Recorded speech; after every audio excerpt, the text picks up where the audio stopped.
Olá, galera do oitavo ano, tudo bem? Vamos lá.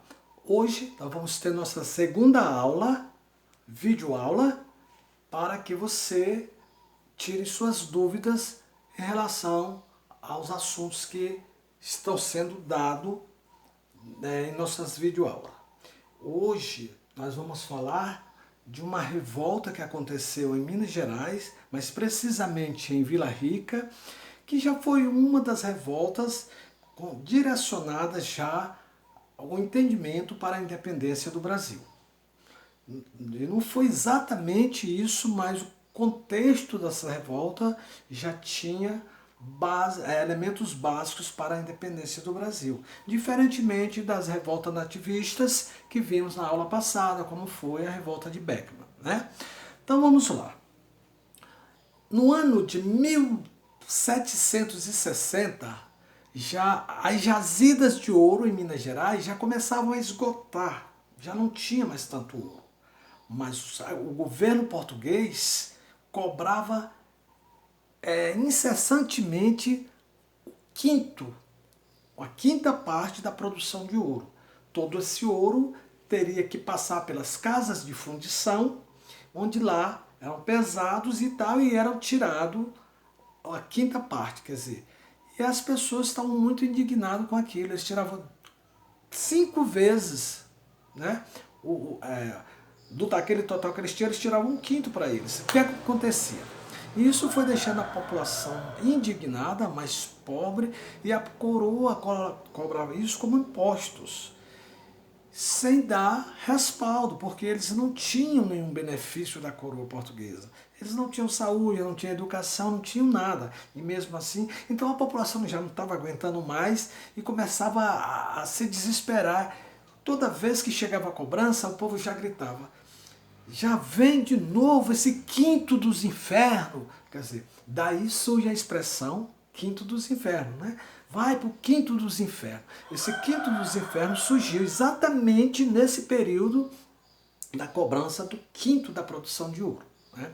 Isso foi um dos motivos que gerou essa revolta.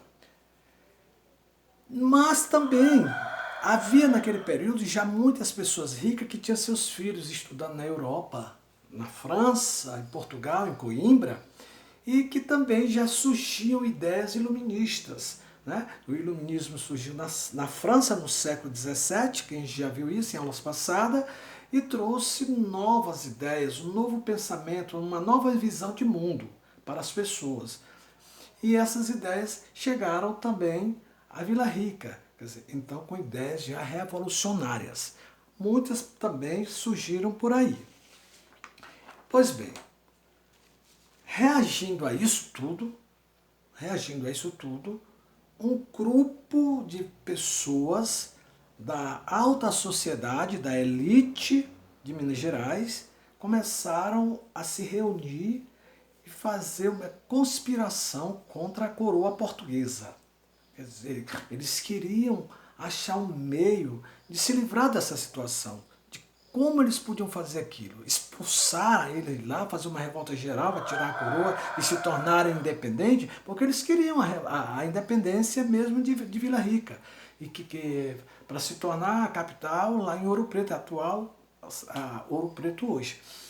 Então o que aconteceu? Eles reunidos lá, mas nesse meio dessas reuniões tinha sempre alguém que estava lá para trair.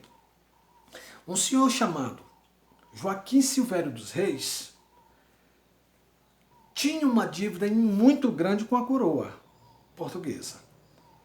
E também ele não estava satisfeito com os ideais ali daquele grupo que estava reunido, que também queriam acabar com a escravidão.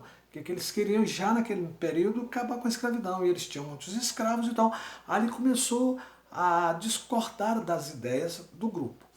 E ele se propôs, procurou a coroa, procurou o Visconde e disse a ele que teria como relatar, contar tudo o que estava se passando em troca do perdão da sua dívida, e também queria um dinheirinho, né? Queria bens, queria... Nessa situação, isso aconteceu.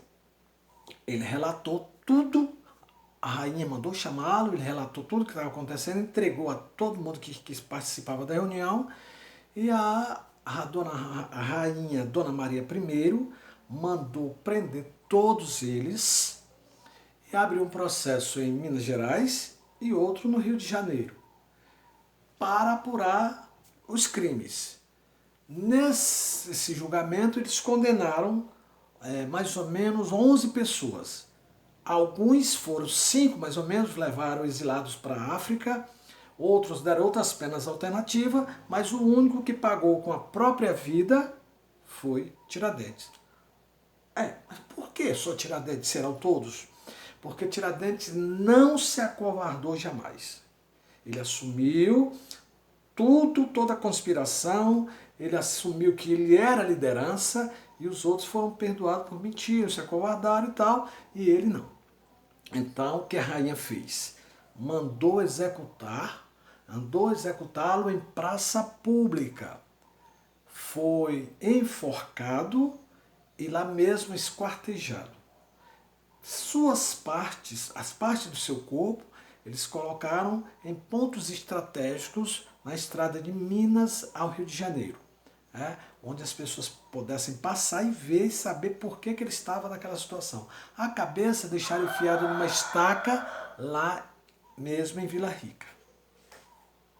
Bom, Tiradentes, com seus ideais, esse grupo, com seus ideais que ele tinha mesmo antes de sua morte, eles queriam muito ver aquela independência de Minas Gerais, ou seja, o Brasil já naquela época, né? Eles criaram a sua própria bandeira, né? Que tinha escrito na bandeira lá, libertas, que serás temer. Quer dizer, queriam liberdade já naquele período. E esses eram os ideais de Tiradentes. Ele foi um cara que se manifestou com muita coragem perante a coroa, deu sua própria vida, mas não negou jamais os seus ideais. Mas aí pagou um preço muito alto. Bem, meus queridos, acho que por hoje era isso. Era só para vocês entenderem um pouco o que foi a Conjuração Mineira. Agora, você pode dar prosseguimento a essa aula abrindo a página 76 do seu livro até a página 78 e você tira suas dúvidas, porque vou encaminhar agora uma atividade lá para o aplicativo Sala de Aula e você vai responder e enviar para mim, ok? Então por hoje era só. Na próxima aula a gente pode dar prosseguimento, porque não termina aí, tem muita coisa que aconteceu nesse período, mas por hoje é só. Até a próxima.